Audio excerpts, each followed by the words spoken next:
इस हदीस का। और आप फरमाया करते थे मुझे अल्लाह की इज्जत की कसम, जो मेरे नबी ने कहा हक और साची का है, हक और सच का है। हुजूर सैयद आलम सल्लल्लाहु अलैहि वसल्लम ने फरमाया सदका देने से माल कम नहीं होता। सदका देने से माल जी क्या करने से, ये वादा है नबी पाक का। सदका देने से पैसे, अच्छा बताए ना जी मुझे 1000 में से 500 दे दिया तो बाकी कितने रह गए? तो हुजूर फरमा रहे हैं कम नहीं होते। 1000 दे दिया तो बाकी कितना बचा? नहीं भाई, मेरे महबूब फरमाते हैं तो अल्लाह के रास्ते में एक दे वो तुझे 700 गुना करके वापस अता फरमाएगा। नबी पाक ने फरमाया सदका देने से माल कम नहीं होता, और फरमाया माजरत करने से इज्जत में कमी नहीं आती। माजरत करने से इज्जत में कमी, अल्लाह अकबर, माजरत करने से इज्जत में कमी। और हद कर दी मेरे हबीब ने, फरमाया तू रब की रिजा के लिए आजिज़ी कर, तेरे नबी का वादा है अल्लाह तुझे इज्जत अता फरमा देगा। तू झुक जा अल्लाह की रिजा, आजिज़ी इख्तियार कर, सादगी इख्तियार कर, सादगी आजिज़ी कर, तुझे अल्लाह। एक दो बातें इसमें इरशाद, एक माजरत कर गलती हो जाए, और दूसरा पहले आजिज़ी की बात सुने। हजरत उमर बिन अब्दुल अजीज बादशाह थे, सोए हुए थे, गुलाम भी पास आराम कर रहा था, मेहमान भी आए थे। गुलाम की ड्यूटी थी हर वक्त हजरत के पास रहना। अब सोए हुए, देर हो गई, गुलाम बेचारा थोड़ा थोड़ा ऊँग आते आते सो गया। हजरत चिराग रोशन था, कुछ लिख रहे थे, मेहमान बैठा था, खादम सो गया। अब चिराग ना आहिस्ता आहिस्ता गुल हो गया, बुझ गया।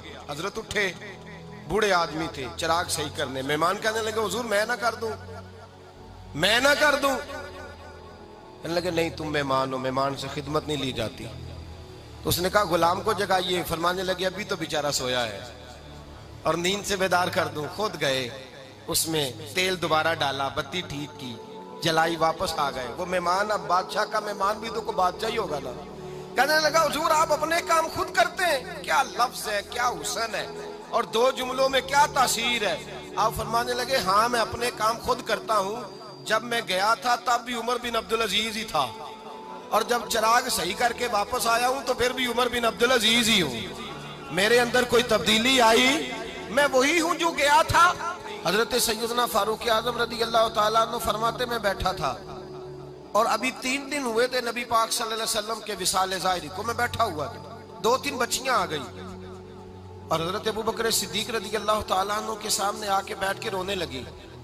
जनाब सिद्दीक अकबर रदी अल्लाह ताला अन्हु का बच्चियों रोती क्यों हो? तो कहने लगे आप खलीफा बन गए हैं। जब से हमारे अब्बा का इंतकाल हुआ था, हमारा जरिया मुआश ये था कि हमने बकरियां रखी हुई थी।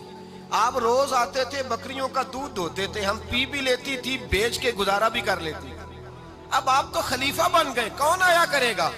तो हजरत अबू बकर सिद्दीक फरमाने लगे तुम्हें पता है जो खलीफा होता है वो तो खादम होता है कौम का, मैं आया करूंगा। हजरत अबू बकर सिद्दीक रोजाना उठते असर के बाद और जाते, खलीफा होने के बावजूद उन बच्चियों की बकरियों को पकड़ते, दूध धोते, उनके घर में दे के आते।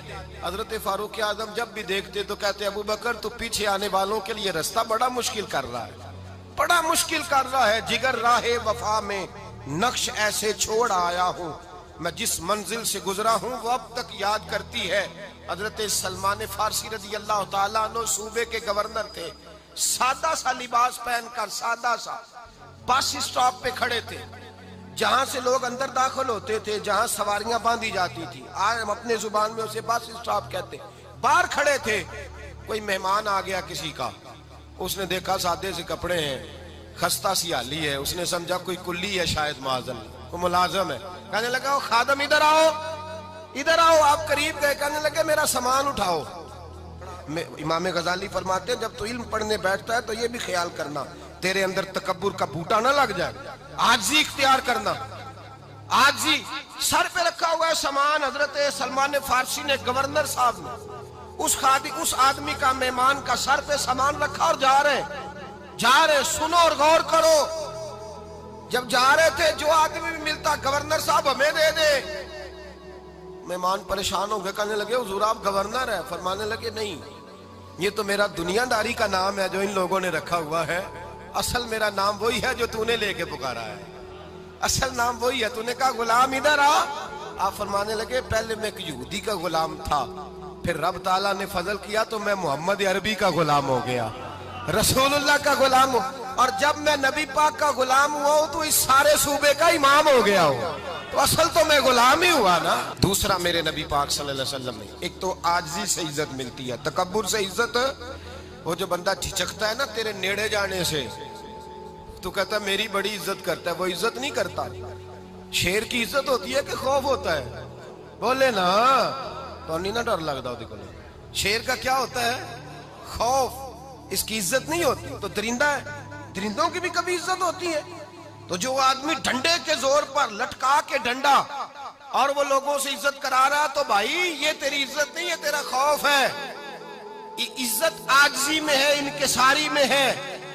और दूसरा मेरे नबी पाक सल्लल्लाहु अलैहि वसल्लम ने फरमाया इज्जत माफ करने में है। इज्जत किस चीज में है?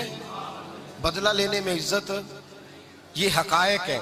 इज्जत बदला लेने, जिसने एक थप्पड़ के जवाब में 2 मारे वो बाइज्जत नहीं, बल्कि मुस्नद इमाम अहमद बिन हंबल पढ़ी, हजरत मूसा अलैहिस्सलाम कोहे तूर पे खड़े, मेरे रसूल पाक अलैहिस्सलाम फरमाते हैं जनाब मूसा अलैहिस्सलाम ने अल्लाह की बारगाह में अर्ज किया, ऐ अल्लाह सारी दुनिया कहती है हम इज्जत वाले हैं, हम इज्जत वाले, मन आज़ू इबादा का या अल्लाह, ऐ अल्लाह तू बता तेरे बंदों में इज्जत वाला कौन है?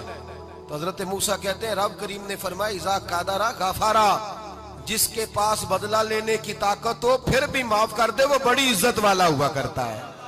जो ईंट के जवाब में पत्थर मार सकता हो, जो गोली के जवाब के अंदर 15 गोलियां मार सकता हो, लेकिन माफ कर दे, वो बड़ी इज्जत वाला है। इज्जत वाला है जो माफ करे। हजरत फखर जहां देलवी बहुत बड़े दरवेश थे, सिलसिला आलिया चिश्तिया का बहुत बड़ा नाम, और इस सूफी के आप हालात पढ़े तो रब करीम ने बड़ा ही नवाजा हुआ था। दिल्ली की जामे